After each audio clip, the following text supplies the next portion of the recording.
LeBron and the Lakers are 20-6 this season in their quest to defend their title, but still second in the West behind the Utah Jazz. Kawhi and Paul George's Clippers are in third and on their heels just a few games back. Perk still here with us. Max, who's the biggest threat to the Lakers in the West?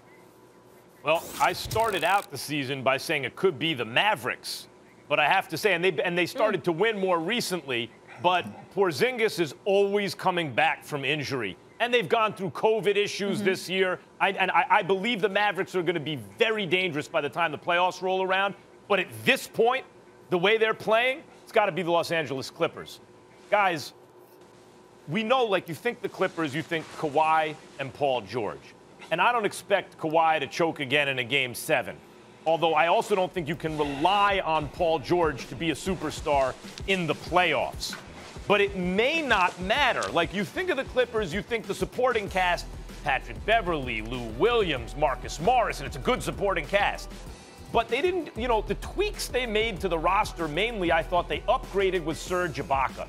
Montrezl Harrell's a good player. Serge Ibaka can do a lot of the things Montrezl Harrell can do defensively, and he can block shots, and he can shoot.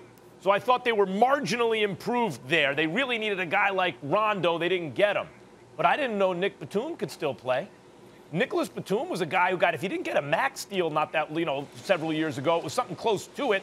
And most people think, yeah, most people thought at the time, yeah, he's like one of those statless all-star guys. The numbers don't jump out at you. But in every facet of the game, he helps your team. But he was he got his money and was in a non-competitive situation and seemed to lose interest. He's Nick Batum again, it seems like. So that's actually an under-the-radar improvement to that team that was already pretty deep. And now you look at them and you go, Kawhi and Paul George and Batum and Ibaka and Lou Will and Patrick Beverley and Marcus Morris, they got a whole lot of. And Perk, at this moment, if the playoffs were to start today, that's the team that would trouble the Lakers the most, I think. Well, I'm going to say this. The Utah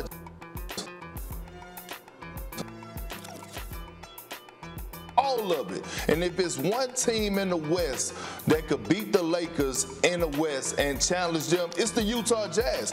When I look at this team is not lacking at nothing. They have everything. You want defense? They rank top 5 in every statistical category. You want offense? They rank top 5 in every statistical category. And then they have a head coach who I think don't get enough praise in Quinn Snyder, who's a hell of an X's and O's type guy. But when you look at their roster, they have shooting in Bogdanovich, Jordan Clarkson, who in my opinion is a Sixth Man of the Year candidate, who's leading the league and scoring off the bench right now. You have Joe Ingles, okay? A defensive player of the year. They have Derek. All right, Perk, I think we're okay.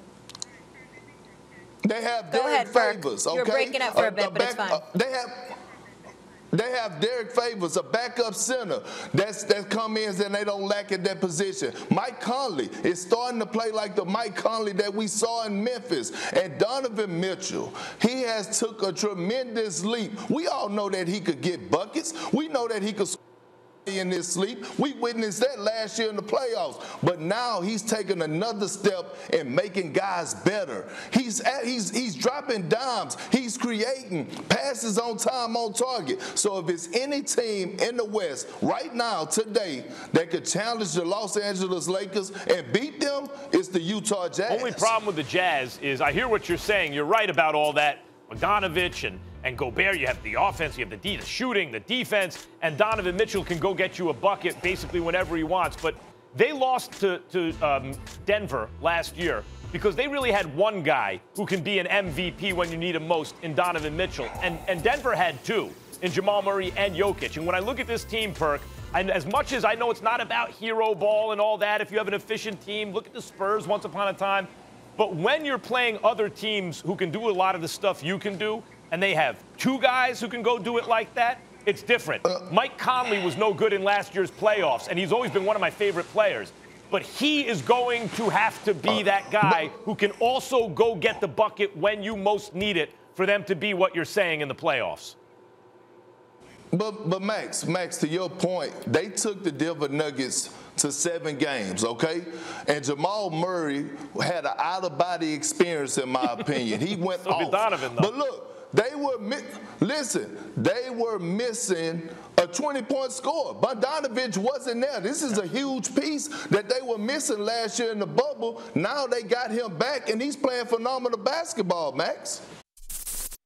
Thanks for watching ESPN on YouTube. For live streaming sports and premium content, subscribe to ESPN+.